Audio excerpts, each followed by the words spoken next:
बिस्मिल्लाहिर्रहमानिर्रहीम अस्सलाम वालेकुम। मैं हूं मोहम्मद आरिफ। आज के इस लेक्चर में हम एबिलिटी स्टेट पढ़ेंगे। एबिलिटी स्टेट होता क्या है? जब हम किसी सेंटेंस में सब्जेक्ट की काबिलियत के बारे में बताते हैं या इजहार करते हैं तो हम उसको एबिलिटी स्टेट कहते हैं। जैसे मैं लिख सकता हूँ, मैं पढ़ सकता हूँ, मैं गाड़ी चला सकता हूँ, मैं तैर सकता हूँ।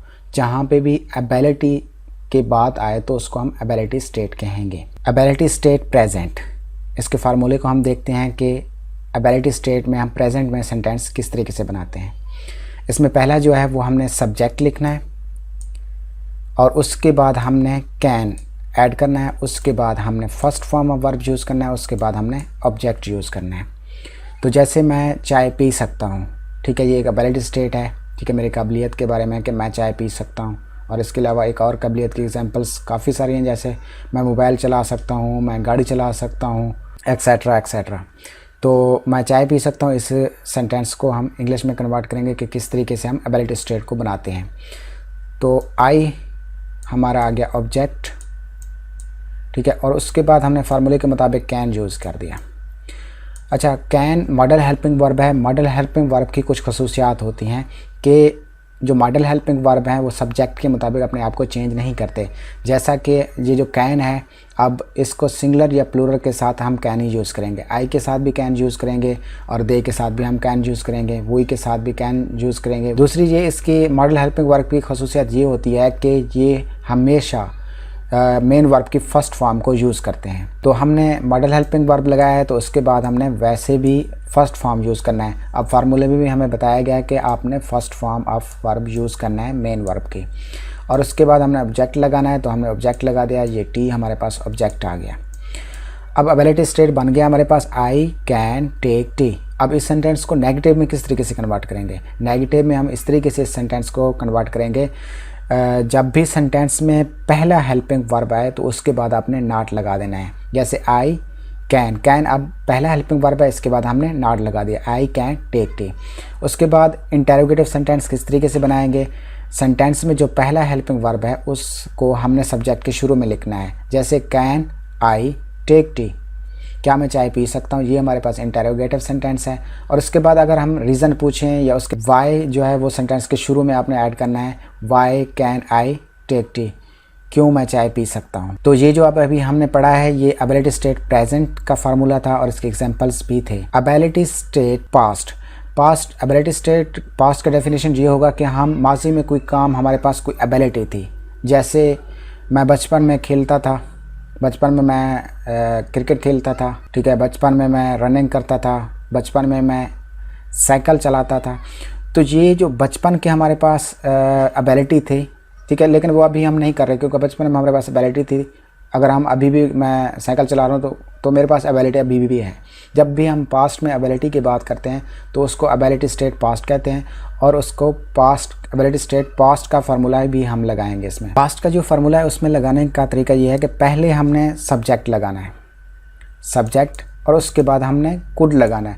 अब कुड क्या है? कुड भी मॉडल हेल्पिंग वर्ब है।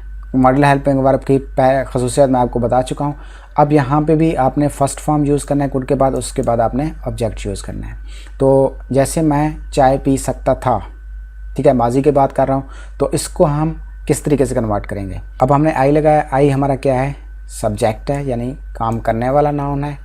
और उसके बाद कुड, ठीक है, पास्ट के लिए एबिलिटी स्टेट में पास्ट के लिए हम कुड यूज़ करते हैं। कुड हमने फार्मूले के मुताबिक लगाया है।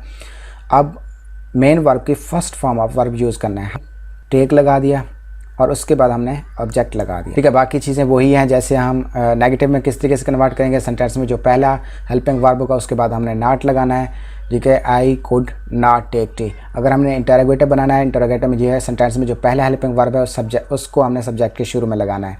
जैसे कुड आई टेक टी। अगर हम उसके बारे में मज़ीद इन्फॉर्मेशन लेना चाहते हैं, जैसे रीज़न पूछ लेते हैं या हाउ लगाते हैं, वेयर लगाते हैं, तो उसके लिए ये होगा कि हम रीज़न जब पूछ रहे थे, वाई को सेंटेंस के शुरू में लगाना है, उसके बाद आपने इंटरोगेटिव जिस तरह बनाते हैं उस तरीके से बनाना है, वाई लगाना है, उसके बाद हमने कुड लगाया, I take tea. Ability state future, ऐसा हमारे पास काबिलियत जो हमारे पास फ्यूचर में होगा।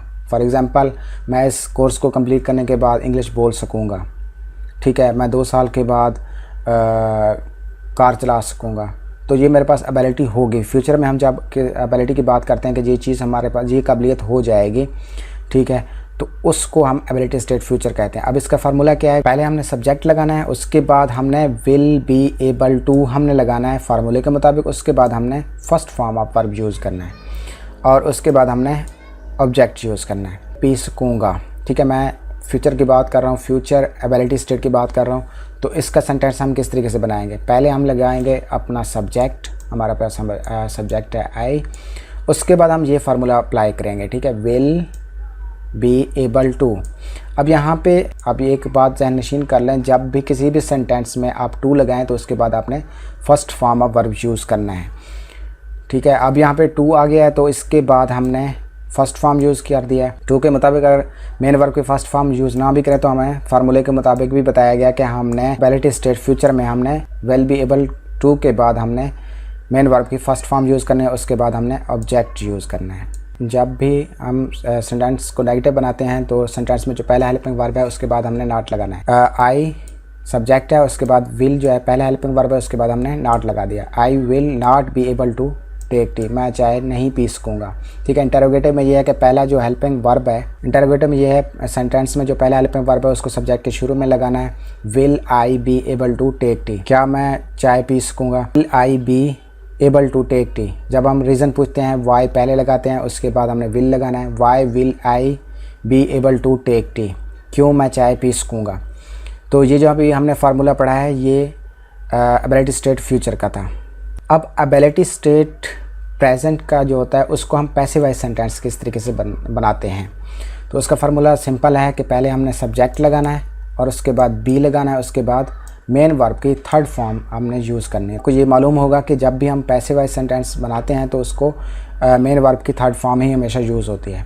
तो एक एक्टिव वॉइस सेंटेंस है आई कैन टेक टी, अब इसको हमने पैसिव वॉइस सेंटेंस में कन्वर्ट करना है। पहला तो रूल ये है कि आपने इनका पोजीशन चेंज कर देना है, ठीक है, टी को पहले और आपने सब्जेक्ट को ऑब्जेक्ट की जगह लेके जाना है। अब यहाँ पे ये दोनों चीज़ चेंज कर लिए, हमने पोजीशन पहला काम कर लिया। जो एक्टिव वॉइस सेंटेंस में जो हेल्पिंग वर्ब ऐड हो रहा है उसके बाद आपने वही ऐड कर देना है। हमने कैन को दोबारा पैसिव वॉइस में भी ऐड कर दिया। उसके बाद हमारे पास आ गया फार्मूला बी, अब हमने बी लगा दिया यहाँ पे। बी के लगाने के बाद अब हमें फार्मूले के मुताबिक बता रहा है कि आपने मेन वर्ब की थर्ड फॉर्म आपने यूज़ करना है, तो हमने टेकन लगा दिया। तो अब यहाँ पे अगर हम इस को सेंटेंस को कंप्लीट करना चाहें यानी डूअर लगाना चाहें, ठीक है, यहाँ पे आपने बाय लगाना है और आई का क्या आएगा मी। जब भी हम प्रैक्टिकली पैसिव वॉइस सेंटेंस बोलते हैं तो वो मेन वर्ब के बाद ख़त्म हो जाते हैं। उसके बाद जो है ना हमारा प्रीपोजिशन बाय है और उसके बाद मी जो है ना ये ज़्यादातर सेंटेंस में यूज़ नहीं होता। जब वहाँ पे आपको ज़रूरत हो कि डूअर लगाने की ज़रूरत हो तो आप वहाँ पे लगा सकते हैं। तो डूअर क्या होता है, जिसके ज़रिए से काम किया गया हो तो उसको हम डूअर कहते हैं, जिसके ज़रिए से काम हुआ हो, ठीक है। ये टी कैन बी टेकन, चाय पी जा सकती है, ठीक है। उसके बाद सेंटेंस को नेगेटिव बनाने का तरीका ये है कि सेंटेंस में जो पहला हेल्पिंग वर्ब आए तो उसके बाद आपने नॉट लगाना है। T can not be taken, उसके बाद आपने इंटरोगेटिव बनाना है। तो सेंटेंस में जो पहला हेल्पिंग वर्ब आए तो उसको सब्जेक्ट के अपने शुरू में लगाना है, कैन टी बी टेकन। उसके बाद अगर आप उसके बारे में इंफॉर्मेशन लेना चाहते हैं, रीज़न पूछना चाहते हैं तो वाई आपने पहले लगाना है, उसके बाद कैन टी बी टेकन। तो ये जो हमने फार्मूला पढ़ा है, ठीक है, ये ability state present passive voice sentence का था। दोबारा आपको फार्मूला आपको रिवाइज कर दूं, पहले हमें सब्जेक्ट लगाना है, उसके बाद बी लगाना है और मेन वर्ब की थर्ड फॉर्म यूज़ करना है। पहला काम हमने ये करना है कि हमने सब्जेक्ट और ऑब्जेक्ट की पोजीशन चेंज करना है। आई को हमने ऑब्जेक्ट की लेके गए हैं और टी को हमने सब्जेक्ट की जगह लेके गए हैं। उसके बाद जो भी सेंटेंस में हेल्पिंग वर्ब यूज़ हो रहा हो उसको आपने नीचे ऐड कर देना है। उसके बाद आपने ये फार्मूला उस पर अप्लाई करना है। तो उसके बाद बी लगाया हमने और वर्ब की थर्ड फॉर्म हमने यूज़ की है और उसके बाद हमारा सेंटेंस पैसिव वॉइस में कन्वर्ट हो गया है। एबिलिटी स्टेट पास्ट के पैसिव वॉइस सेंटेंस हम किस तरीके से बनाते हैं उसका फार्मूला देखते हैं। पहले हमने सब्जेक्ट ऐड करना है, सब्जेक्ट ऐड कर दिया, उसके बाद बी और मेन वर्ब की थर्ड फॉर्म हमने यूज़ करना है। एक्टिव वॉइस हमारे पास एक सेंटेंस है, आई कुड टेक टी, मैं चाय पी सकता था। तो पैसिव वॉइस का पहला रूल क्या होता है, पहला रूल ये होता है कि आपने सब्जेक्ट और ऑब्जेक्ट की पोजीशन को चेंज करना है, ठीक है। तो आई को हम मी में कन्वर्ट हो गया और उसके बाद हमने टी को हमने सब्जेक्ट की जगह लेके जगह। पहला काम हमारा कंप्लीट हो गया।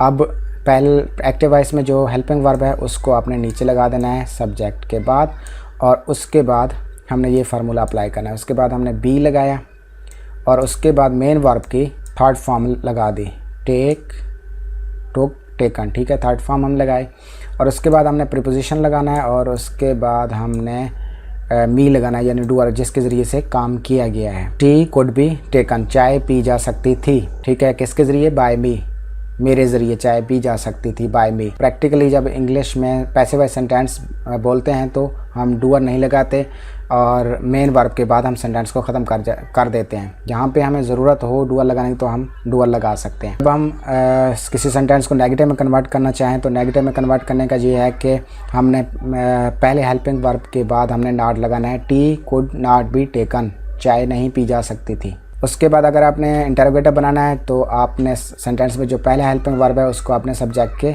दूसरी तरफ लगाना है। ठीक है, शुरू में लगाना है और उसके बाद टी कुड बी टेकन। और उसके बाद अगर आप रीज़न पूछना चाहते हैं, वाई पहले आ गया, उसके बाद could T be taken, Y could T be taken, क्यों चाय पी जा सकती थी। तो मैं सारी चीज़ें आपको रिवाइज कर दूं। ठीक है, एबिलिटी स्टेट क्या होता है? एबिलिटी स्टेट ये होता है कि सब्जेक्ट के काबिलियत के बारे में बताया जाए या उसके एबिलिटी को ज़ाहिर किया जाए, उसको हम एबिलिटी स्टेट कहते हैं। उसके बाद हमारे पास इसमें एबिलिटी स्टेट में क्या होता है कि हम प्रेजेंट के लिए हम कैन यूज़ करते हैं और पास्ट के लिए हम कुड यूज़ करते हैं। कैन और कुड मॉडल हेल्पिंग वर्ब हैं। मॉडल हेल्पिंग वर्ब की खुसूसियत ये होती है कि वो सब्जेक्ट के मुताबिक अपने आप को चेंज नहीं करते और ये हमेशा first form of verb use करते हैं। और मॉडल हेल्पिंग वर्ब कभी भी मेन वर्ब की जगह इस्तेमाल नहीं होते।